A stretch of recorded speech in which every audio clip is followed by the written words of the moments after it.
Hey everybody, welcome back to Grumpy Acres.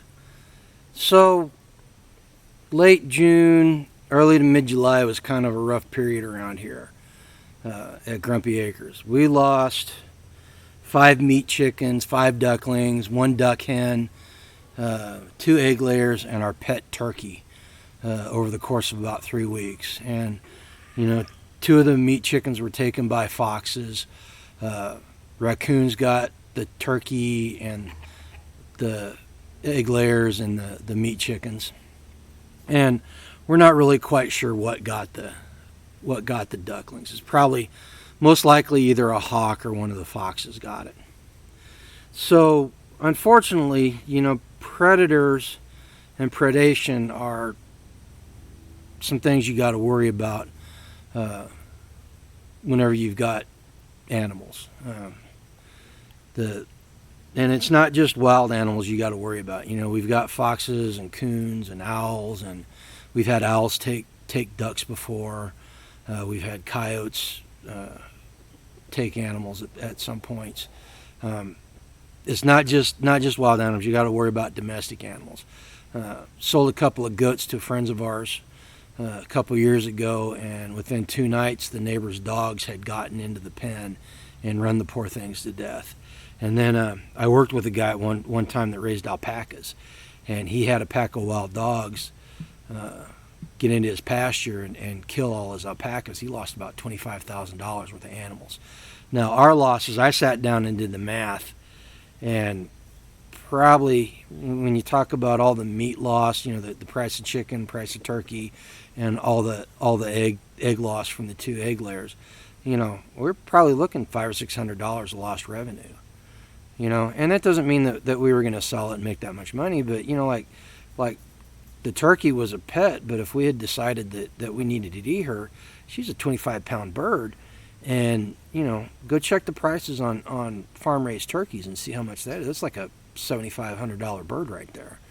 And then the 2 chicks, they were young, they had their entire lives ahead of them, at 180 some eggs a year on average over the course of 3 to 5 years. I mean, that's quite a bit of money, But thank God we're not living in austere times, and we're not going to be starving because of this. It's one of the good things about starting early is you get a head start and you get to deal with these problems and learn how to deal with them. So, first thing about dealing with predators is physical security. So let's go down here to the duck pen and take a look at it, and I'll use that as an example of some of the methods you could use to take care of predators and keep them. All right, so here we are in front of the duck pen. So the first thing we want is a secure building. Now, in this case, I just used a metal shed that we had as the coop. And you got to worry about ventilation. So ventilation means holes in the building, and holes equal access points. So we got to secure them. So let's see how we did that here. So you can see in the back there's a window. Now that can be locked shut, and it's up high enough that nothing can crawl up the metal. The metal's smooth; they can't get up there. So that's one thing. And I just blocked it on the inside with wood and installed it. So then we've got this access door here. So there's actually 2 doors, just regular old metal shed. The other one's slid open. And I built this panel out of hog wire or hog panel and 2x4s. And it can be taken out if I want to shut the doors and shut it up all the way. But that gives security and still gives them good ventilation. Now they got to have a way to get into the the duck run. And so we've got this access door here, and it's just got a simple wooden toggle that holds it shut. Excuse me. Now, for the run, we want to have a secure run. And that not only means having wire on the sides, it means having wire on top. So, for the run here, I just used 10-foot dog kennel panels. Built-in door, very easy. I just wired it together. I put hog panel along the bottom here, and that makes it so critters can't reach in there and and grab animals that are next to the fence. It makes it a little bit harder. And then the wire on top is for aerial predators and predators crawling across the top. I'll show you the chicken coop here in just a second and explain why that's important. Another thing that we do, you know, the critters, they'll come in and they'll dig up underneath the fence. So to stop them from doing that, I just took about a 2-foot piece of chain link and I laid it down, then I set the panels on top of it. And so the animals, whenever they try to dig, they'll come right up here, up against the fence, and try to dig there, and they'll hit that chain link and they'll stop because they can't get through it. And they're not smart enough to know that if they just go out a foot, they can dig under the fence that way. And it's a tried and true method of doing that. So over here on the chicken coop, you can see instead of using hog wire, I use chicken wire along the bottom there. And you know what? It works, but it's not foolproof, and I'll tell you why. So the two egg layers that got killed, one of them was sitting right here. It was sitting right there. And there was a wheelbarrow leaned up against the fence right here. And I've kept it there every year since we built this run and had no problems. Well, a coon figured out it could crawl up the back side of the wheelbarrow, and it got the chicken that was up against the fence.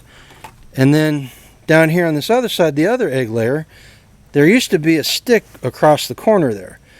And the coon crawled up the outside fence and grabbed the chicken that was right up against the fence roosting. So, you know, if the animals are up above that chain, or up above that wire, they're still vulnerable. And then you can see right here on the chicken coop, I've got chicken wire and 2x8 cross beams. And the reason why we did that was because when we first built this, we had deer netting across the top, and it worked for about 2 years. But then a hawk decided it could get through there and came out one day to a great big ruckus, and there was a hawk eating one of the chickens, and in the rush to get into the coop to get away from the hawk, the door to the run right there had been knocked shut, and Milo and 3 hens were stuck inside the coop with that hawk. And you know, Milo's the one, he was raising the alarm, let me know that something was going on, and I chased the hawk away. And again, that's not completely foolproof, because if we come in here, the raccoon that got Turk, the pet turkey, had crawled up that plum tree, walked across here, and tore the fencing up right here, right there, and right there. And I'm not quite sure how it got out, to be honest with you. But that's how it got in. And then over here in this corner, it's kind of hard to see, but there's about a 4-inch gap right there between the wall and the edge of the panel there. And I've got a piece of chicken wire stapled across there because let it go for about 3 years, and then lo and behold, last year we had a raccoon crawl in through there. I know that's how it got in because that's how it got out when I caught it. And then, you know, we've got the door, but it started getting hot in there.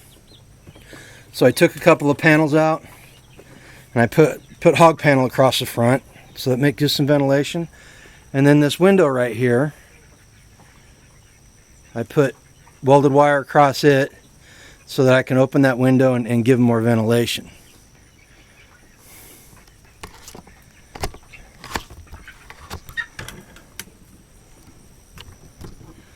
So that's some of the things we do for physical security.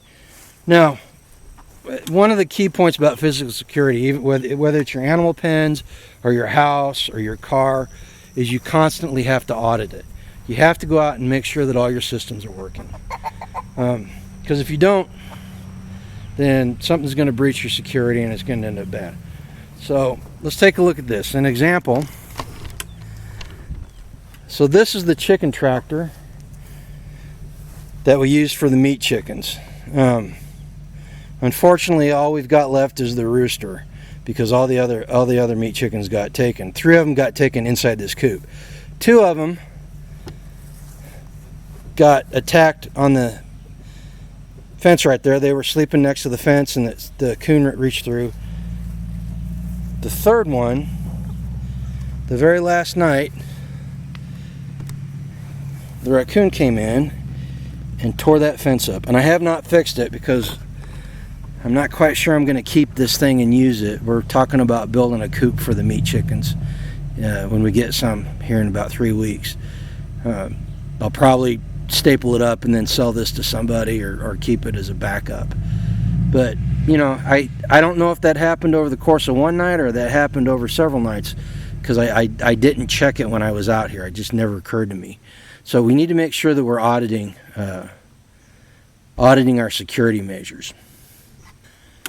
Now, once we've taken care of physical security, the next step is, if you continually have these animals breaching your security, then we have to deal with them in a more permanent manner. And that means trapping and removal, or actually killing them, hunting them. So the first thing I want to talk about before we talk about those subjects is make sure you know and understand what your local regulations are. Every state is different in different regulations in dealing with nuisance animals, and I can't tell you what they are in your state. I know what they are in ours. So just make sure you understand it so you don't get sideways with the conservation department. So the first thing we try to do whenever we have animals is we try to trap them. And here is the live trap we use. And basically, if you don't know the way it works, the door on the front is propped open, and you put bait down in the end, and the animal will come in and step on that pressure plate right there, and the door will slam shut. Now, is it foolproof? No, it is not. And I can tell you that because over the course of 3 nights, we had a raccoon crawl inside there, steal the bait, and not set the trap off. And I verified multiple times that the trap was working properly. So I was discussing it, and one of our friends suggested that you take a can of tuna fish and you poke a hole all the way through it and run a wire through it. And then you poke another couple holes in it so the juices start running out of it and it gets nice and stinky. And then you affix the tuna fish can on the inside of the cage right about there. And what happens is the coon smells the tuna fish, goes inside the cage, and starts fiddling around trying to get the can out, and ends up finally setting the trap off. He said he actually caught two raccoons in the same cage at one night. So they do work. And there's other traps you can use. They've got these foot traps that are little tubes with a spring on the inside of it. You put the bait on the inside, and the raccoon will stick its hand in there or its paw in there, and the trap will close on it, and then it's caught, and you deal with it in the morning.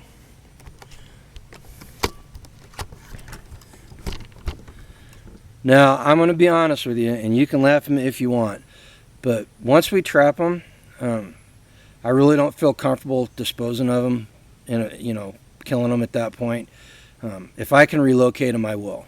And the way I relocate them is I've got a can of Dayglow orange spray paint. I'll paint a great big orange spot on them, and then I'll take them about 5 miles south of here, and there's a big wide creek down there, and I'll take them on the other side of the creek. There's no farms or anything down there, so that they're not a nuisance to somebody else, and I'll release them into the wild.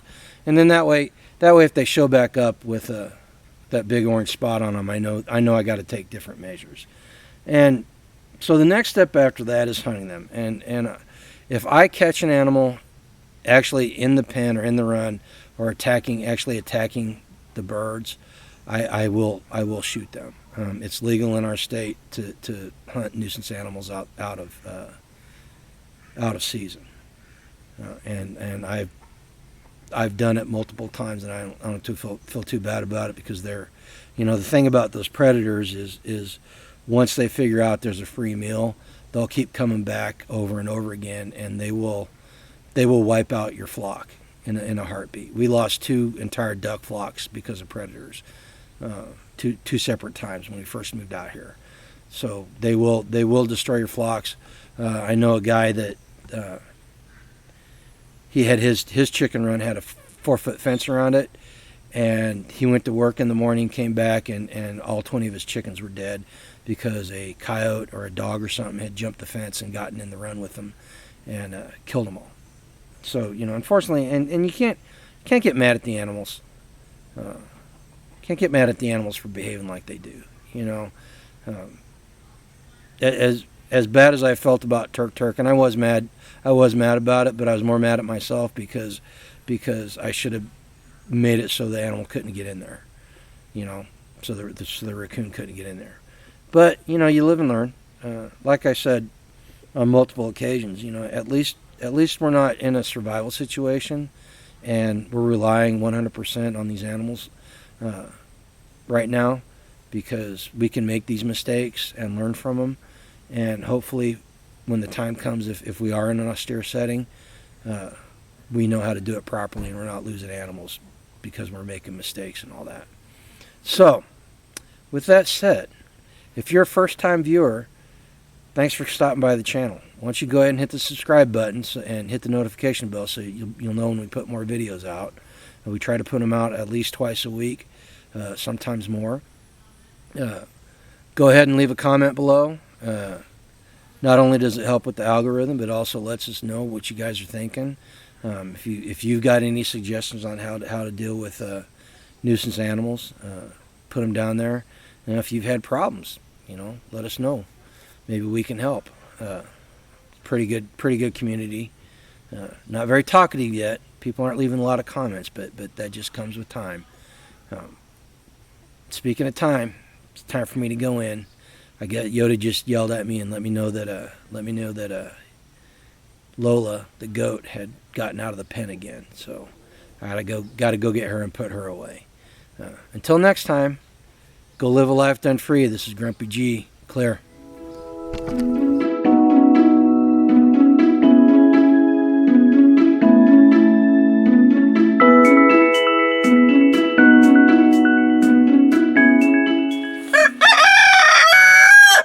Thanks, Milo.